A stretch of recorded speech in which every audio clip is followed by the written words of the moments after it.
I think as it is, ex kids, we try our best. We try our best. I think in the past, our holiday program, we try to include them, and we saw a beautiful picture.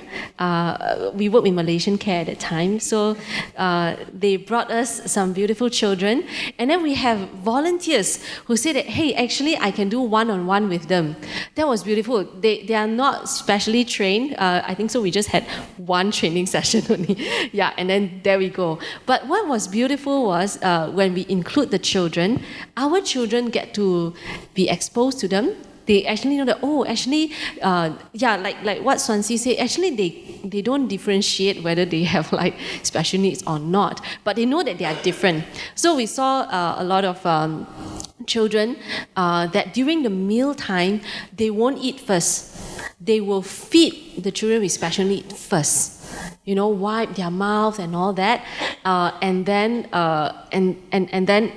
only they eat. So there was a beautiful development in terms of their heart, the compassion, the kindness that they have, and I think not just in church. I think so anywhere that we go, that this should be a beautiful picture. We always say, wow, Germany has very disabled friendly and all that. We can be that. So we can do something. I think so in Ex Kids also we have children that with special needs that join us. Not the easiest, but the teachers really give all that they can to adapt the lesson, to include them, to make sure that they also participate in the lesson, in the craft, in the games and all that. And I think so that's very, very beautiful. So hopefully in the days to come, I was just having a thought of doing a recruitment for just volunteers for the children with special needs, and then you can come and join us just to help with some of these children with special needs. Can start by talking and being honest. I think one of the biggest things that I have done, I had the privilege of sharing the story with, because most of the time I'm in PJ, so I had the privilege of sharing the story with, the PJ congregation, and I think that was a good break, from the fear of stigma of don't want to talk about this. I clearly told them, I said, I don't really care about labels anymore, and I'm very open to share now with other people, because I still do see a lot of people struggling, and there is expectations.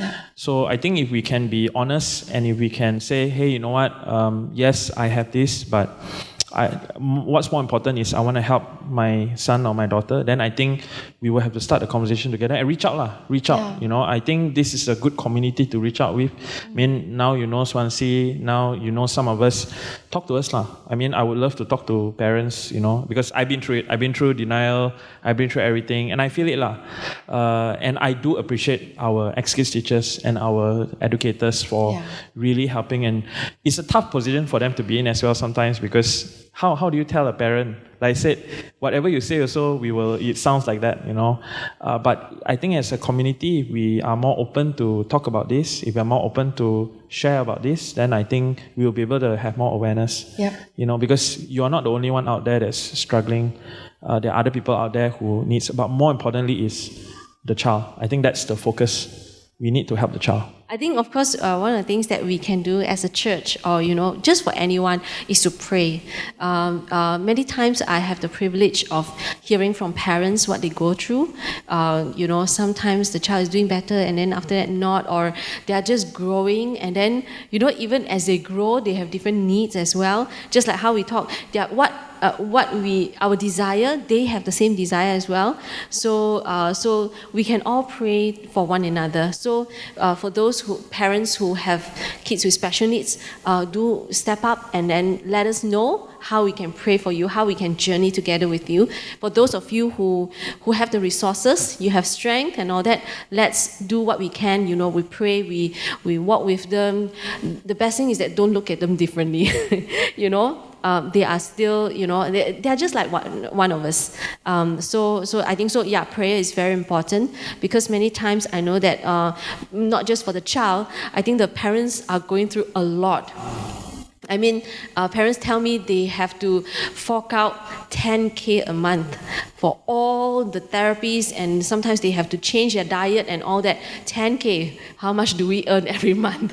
10K is a lot. So sometimes, I also understand that their marriage is also, sometimes on the rock because there's no money, there's no more energy left, after work, and then have to, help with the child. So there's just so much need that the families have. So if you hear of a need, pray with them. God's power, it's amazing, and God can actually give them the supernatural strength and wisdom. Because many times we just establish, right?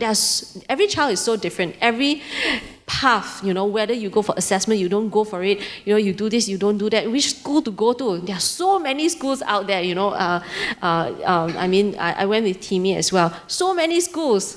You need the wisdom, where to go, how to go. You need wisdom, how to talk to the kid, how to find out their needs when they can't speak to you, how to observe them. So that's why the prayer will be very, very helpful. Yeah, and of course the church, I think so as children of God, we definitely can support and love one another even more.